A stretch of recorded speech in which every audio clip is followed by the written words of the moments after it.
अस्सलाम वालेकुम नाज़रीन, मैं आपको खुशामदीद कहता हूँ। अगर आप मेरे यूट्यूब चैनल पर नए हैं तो सबसे पहले मेरे चैनल को सब्सक्राइब कर दें और बेल आइकन को प्रेस कर दें ताकि आपको बर वक्त नोटिफिकेशन मिलता रहे और आप नई खबर से रहें आगाह। अब बढ़ते हैं तफसील की जानिब। जैसा कि आप वीडियो में देख रहे हैं कि सिद्धू मूसेवाला को किस तरह गोली की तरह शूट किया गया और इसकी डेथ हो चुकी है। सिद्धू मूसेवाला असल में एक गुलूकार थे और सिंगर थे।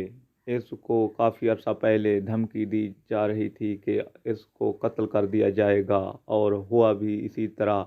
ये सफ़र में जा रहे थे, अचानक इसकी गाड़ी को काफ़ी गोलियों से छलनी किया गया और इनकी कुछ गोलियां सीने से आर पार हो गईं और सिद्धू मूसेवाला की डेथ हो गई। ये कोई गैंग है जिसने इसको कत्ल किया। अगर आप इस तरह की वीडियो देखना चाहते हैं तो